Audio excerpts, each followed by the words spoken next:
Canada आज भारत विरोधी खालिस्तानी आतंकियों का गढ़ बना हुआ है।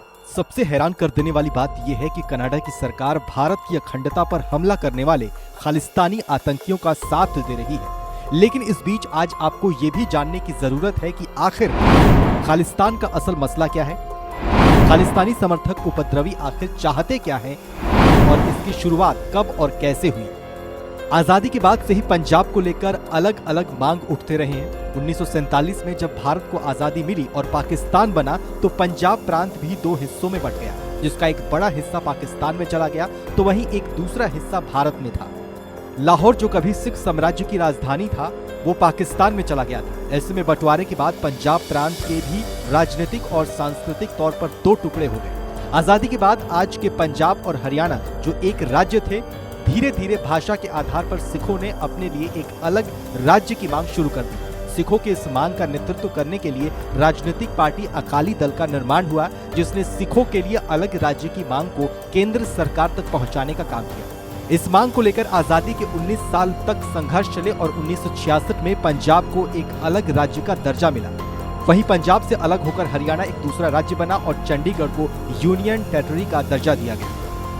1966 में सिखों को पंजाब तो मिल गया। इससे कुछ वक्त तक पंजाब में शांति भी रही, लेकिन अंदर ही अंदर सिखों की कुछ और मांगे सामने आने लगी। अलग प्रदेश बनने के बाद 1969 में पंजाब में विधानसभा चुनाव हुए। इस चुनाव में टांडा विधानसभा सीट से रिपब्लिक पार्टी ऑफ इंडिया के उम्मीदवार जगजीत सिंह चौहान भी खड़े हुए, लेकिन वो हार गए। चुनाव हारने के बाद जगजीत सिंह चौहान ब्रिटेन चले गए और वहां जाकर उन्होंने खालिस्तान आंदोलन की शुरुआत की। 1971 में चौहान ने न्यूयॉर्क टाइम्स में खालिस्तान आंदोलन के लिए फंडिंग की मांग करते हुए एक विज्ञापन भी दिया। 1979 में ब्रिटेन जाकर जगजीत सिंह चौहान खालिस्तान नेशनल काउंसिल की स्थापना की। इसके बाद चौहान ने एक कैबिनेट बनाई और खुद को रिपब्लिक ऑफ खालिस्तान का राष्ट्रपति घोषित कर दिया। उसने खालिस्तानी पासपोर्ट, स्टाम्प और खालिस्तानी डॉलर भी जारी किए। इतना ही नहीं, ब्रिटेन और यूरोपीय देशों में खालिस्तानी एम्बेसी भी खोली। हालांकि ध्यान देने वाली बात यह है कि खालिस्तान और पंजाब में पैदा हो रहे नए विवाद का फायदा भारत के कई दुश्मन देशों ने भी उठाना शुरू कर दिया। ये तो पंजाब और भारत के बाहर की बात थी, लेकिन इस बीच पंजाब के राजनीति के अंदर भी बहुत कुछ शुरू हो गया था। जिस अकाली दल ने पंजाब को अलग राज्य बनाने की मांग से लोकप्रियता हासिल की थी और उसे इसमें कामयाबी भी मिली थी, उसी अकाली दल ने पंजाब को लेकर कुछ और विशेष मांगे उठाने शुरू कर दी। एक तरफ देश के बाहर खालिस्तान की मांग उठ रही थी तो वहीं दूसरी ओर पंजाब के भीतर भी राज्य को विशेष अधिकार देने की मांग तूल पकड़ने लगी। बात साल 1973 की है, जब अकाली दल की तरफ से पंजाब को ज्यादा अधिकार देने की मांग रखी गई। पहले 1973 और फिर 1978 में अकाली दल ने आनंदपुर साहिब प्रस्ताव पास किया, जिसमें पंजाब को ज्यादा अधिकार देने के कुछ सुझाव रखे गए। अकाली दल ने अपने प्रस्ताव में सुझाया था कि केंद्र सरकार का सिर्फ रक्षा, विदेश नीति, संचार और मुद्रा पर अधिकार हो, बाकी सभी मामलों पर राज्य सरकार का अधिकार हो। इस प्रस्ताव में पंजाब को और ज्यादा अधिकार यानी स्वायत्तता देने की बात कही गई थी। अलग देश की बात नहीं थी, लेकिन धीरे धीरे पाकिस्तान और उसकी खुफिया एजेंसी ISI समेत कई देशों ने इसका फायदा उठाना शुरू कर दिया।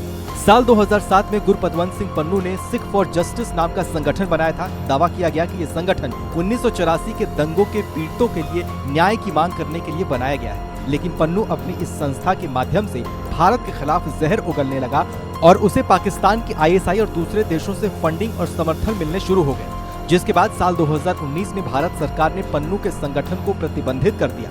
अक्टूबर 2019 में सिख फॉर जस्टिस ने खालिस्तान का नक्शा भी जारी किया था। इस नक्शे में सिर्फ पंजाब ही नहीं बल्कि हरियाणा, उत्तर प्रदेश, उत्तराखंड, हिमाचल प्रदेश और राजस्थान के कुछ जिलों को भी खालिस्तान का हिस्सा बताया गया था। हालांकि बात अगर मौजूदा समय की करें तो इस वक्त कनाडा खालिस्तानी समर्थकों का गढ़ बन चुका है। कनाडा में बड़ी संख्या में सिख समुदाय के लोग रहते हैं, जिसका फायदा पन्नू जैसे आतंकवादियों समेत कई और अन्य संगठनों के द्वारा उठाया जाता है। कनाडा के प्रधानमंत्री जस्टिन ट्रूडो ने भारत को लेकर जो बयान दिया है, उसके पीछे की वजह भी अब साफ हो चुकी है। दरअसल ट्रूडो इस मामले का राजनीतिक फायदा उठाना चाहते हैं। ट्रूडो की मौजूदा सरकार भी खालिस्तानी नेताओं के समर्थन से चल रही है और 2025 में होने वाले चुनाव को लेकर भी ट्रूडो को लगता है कि बिना खालिस्तानी नेताओं के समर्थन से वो सरकार नहीं बना सकते। बहरहाल, आपको हमारी ये खबर कैसी लगी हमें कमेंट सेक्शन में लिखकर जरूर बताइए। बाकी देश और दुनिया की तमाम बड़ी खबरों के लिए सब्सक्राइब कीजिए आज तक।